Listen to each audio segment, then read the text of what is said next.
The COMELEC will no longer hold town hall debates this weekend amid concerns on the candidates' attendance. Instead, the poll body is preparing pre-taped panel interviews that will air next week. The COMELEC is also busy addressing concerns after the launch of its online Precinct Finder. Some voters are claiming that they were deactivated despite having voted in the last two elections.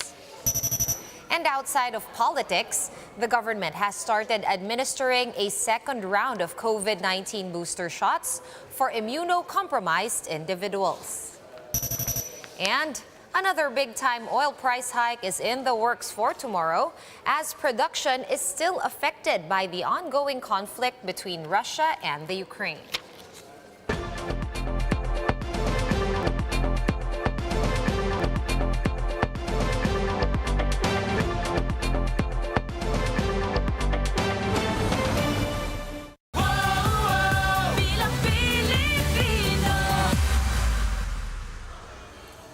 Fast, focused, and fearless. Here's a roundup of stories we're watching now. I'm Sean Yao. Vice President Leni Robredo is back in Nueva Ecija. Let's get the details from mobile journalist Jacob Lazaro, who reports to us live from on the ground. Good evening, Jacob. What makes Robredo's second visit to Nueva Ecija different from the first one that happened last month? Hi, Sean. Well, last month, Robredo visited Nueva Ecija, and she did mostly rallies. But now she met with different sectors, and most importantly, she met with the local farmer sectors, where she expounded her agricultural plans. And in her 3-point agricultural plans, Robredo emphasized manufacturing local production materials such as fertilizers, crude, and other similar things. She also said she will minimize importation as much as possible and implement the Sigip Saka Act that was authored by her running mate, Senator Kiko Pangilinan. This is all to make sure that the production cost by farmers lowers and that their crop prices goes higher. Sean? All right. And did Vice President Robredo receive any new endorsements from any local officials there in Nueva Ecija? Yes, actually, Sean, she did get an endorsement from an old friend from the 16th Congress, and that is First District Representative Estelita Swansing. Swansing called Robredo a once-in-a-generation kind of leader, and that they should not, and that Filipino voters, especially her constituents, should not deprive themselves of such a leader. Swansing called on to her constituents, saying that she should also support them because it's also in their best interest. Sean? All right, and does the camp of the Vice President consider this endorsement from Congresswoman Swansing as a boon to their campaign?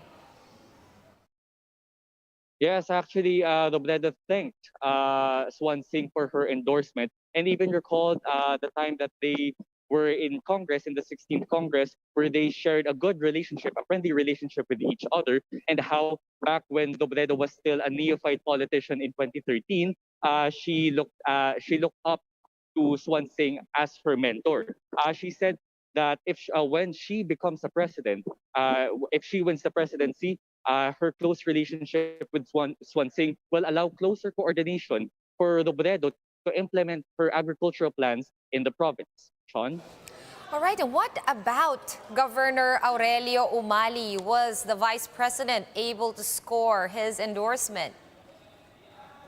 Well, Sean, the day is not done yet. And as Robredo always say, it's not over till it's over. But so far, in her last 3 events, she did not get any endorsement from Governor Umali. Although Governor Umali has yet to endorse anyone, even the Uniteam, even though they have also visited the province twice. Although the governor actually did get into a scandal where a video was seen. A video was seen where local authorities were giving out cash aid to supporters in the Marcos rally, but then Umali just said that Umali didn't deny this and said that this was just part of their cash aid program. Well, aside from that, in Robredo's side, Umali in his Facebook page has not posted anything that will really give support to the unity team. But in contrast with Robredo, he has made several posts using hashtags Kulay Rosa Sambucas and his meetings with Robredo. But so far, none of those are conclusive yet. We shall see later. Maybe Umali will make an appearance and possibly an endorsement. Right, you keep referring to what's going on later. That is what I'm going to ask you, Jacob. What is next on the agenda of the Robredo and Pangilinan tandem? What's going on tonight and maybe tomorrow? Well, Sean, as usual, Robredo will end her day in a province campaigning with a grand rally here in Nueva Ecija. There's going to be celebrity performances and hosts.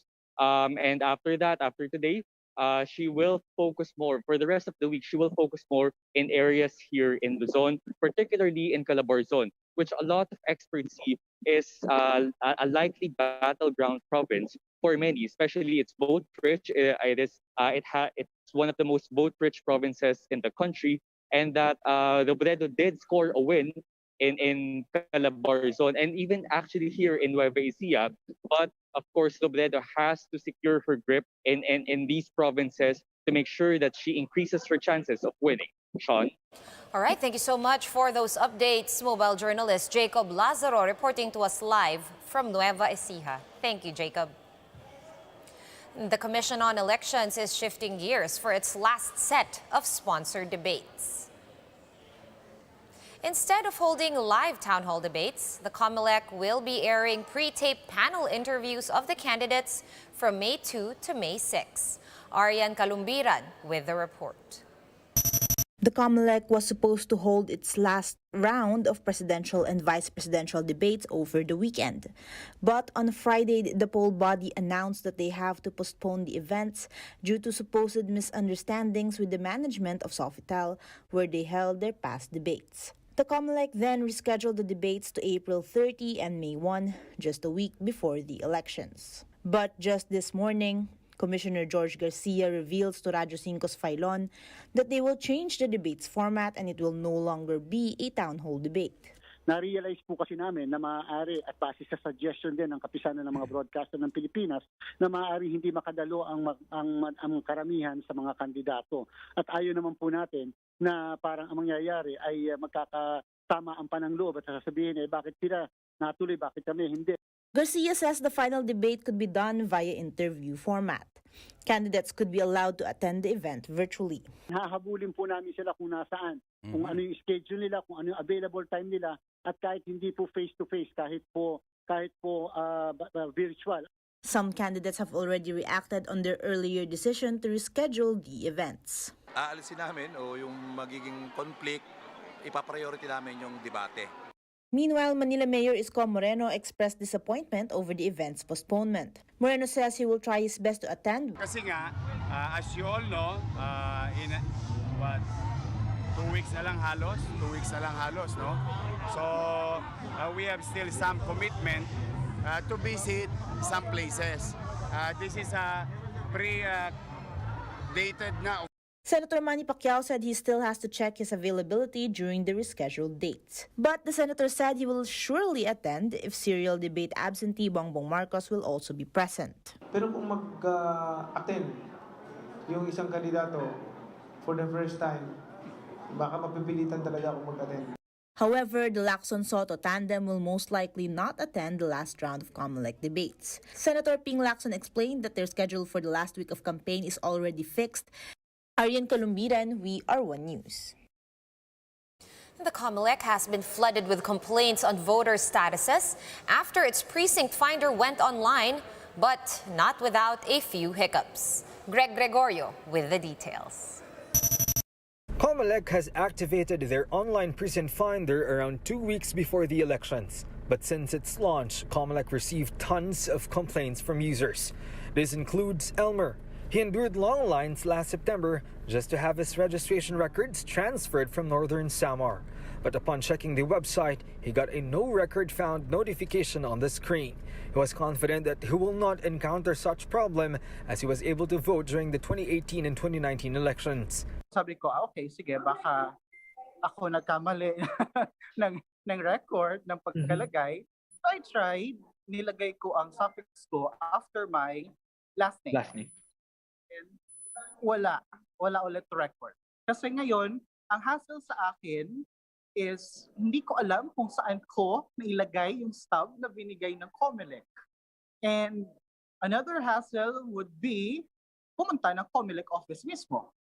Others were also surprised when they found out that they were deactivated. What I know is bago ka ma-deactivate sa registration mo sa pagboto, dapat 2 consecutive na time kang hindi nakaboto. Pero nakaboto ako nung 2016 eh. So even if hindi ako nakaboto nung 2019, dapat active pa rin yung status nung voters registration ko.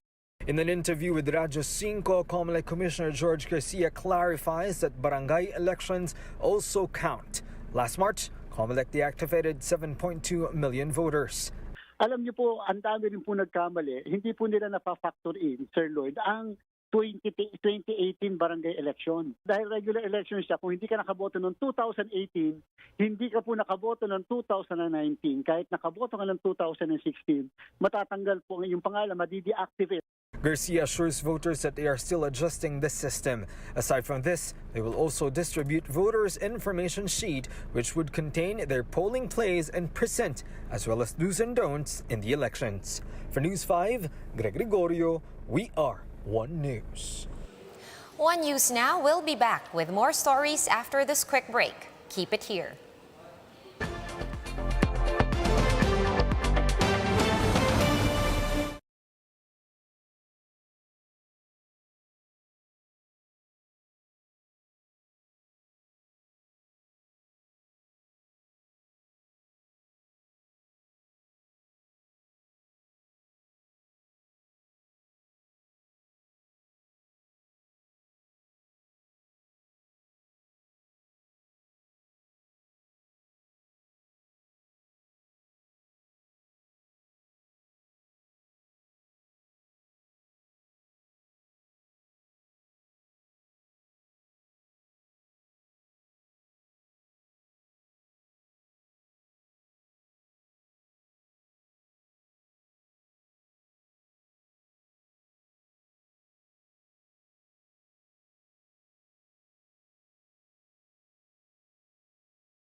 You're still watching One News Now. I'm Sean Yao.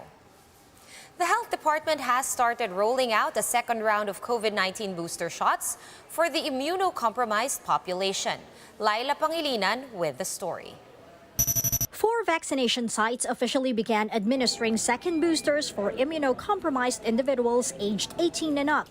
The Philippine Children's Medical Center, Tala Hospital, Valenzuela Medical Center, and the Sembo Health Center in Makati City all rolled out the shots today. You have waning immunity 6 to 8 months after your last dose.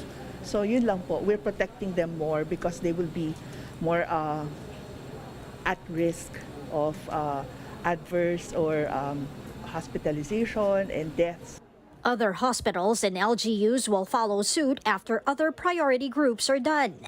In the PCMC, up to 1,400 immunocompromised individuals are set to receive Pfizer shots as their second booster. Walk-ins are welcome as long as they fit the priority group and bring their medical certificate. Their last vaccination should also be at least 3 months ago. It will be better for immunocompromised adults to receive a heterologous vaccine. Pero hindi naman namin dinidiscourage na hindi na kayo magpabakuna kasi ito lang nandito sa amin. Pwede pa rin yung tanggapin. Radiology technician Noel, who is a thyroid cancer survivor, was one of the few employees who didn't hesitate to get the second booster. Na-diagnose ako ng papillary carcinoma sa thyroid. Tinanggal lahat ng thyroid ko. Tapos nag-radiation therapy rin ako sa NKTI. Kasi pamilya kami na may cancer eh. Yung bunso namin ngayon siya ngayon ng radiation therapy naman sa lung center.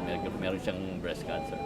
Over at the Valenzuela Medical Center, 600 doses of Pfizer shots are available. However, a bit of confusion ensued when even non-immunocompromised people lined up. Dahil tayo po ay hospital at tayo po ay nakikater sa mga COVID-19, uunahin po natin as per Department Memorandum ang mga healthcare workers na immunocompromised.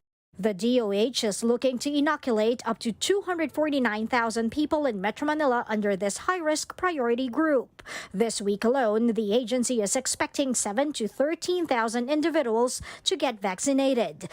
But the challenge of getting people to get boosters remains, as only 12 million have gotten the extra shot. Nahihirapan po talaga ang lahat na nasa health sector convincing people of the need for these booster doses, even within their ranks. Hindi pa rin talaga mataas yung pagbo-boosters. The agency also assured that supply won't be an issue. Aside from Pfizer, AstraZeneca, Moderna, Sinopharm, and Sinovac have all been approved for rollout under this priority group. For News 5, Laila Pangilinan, we are One News. Here's a quick look at today's other top stories. A faction of the Partido Federal ng Pilipinas has shifted its support from Manila Mayor Isko Moreno to Vice President Leni Robredo. The group, which is led by Abubakar Mangalen, said that the decision to back Robredo was unanimous and cohesive. The group, Pudno Nga Ilocano, has filed a motion for reconsideration after their plea to disqualify Bongbong Marcos was dismissed. They're insisting that there was deliberate intent on the part of Marcos Jr. to violate the law on filing of taxes. And several oil companies are set to implement another major price hike tomorrow, Tuesday, April 26. Gasoline prices will be going up by 3 pesos per liter, while the price for a liter of diesel will increase by 4 pesos and 10 centavos. And for more updates, visit News 5, The Philippine Star, and Business World online. Visit our website, onenews.ph, for more in-depth analysis. You can also catch One News on the Signal Play app. Register for a free account at www.signalplay.com and stream One News live anytime, anywhere. Masks on, wash hands, and stay safe, Philippines. I am Sean Yao. We are One News.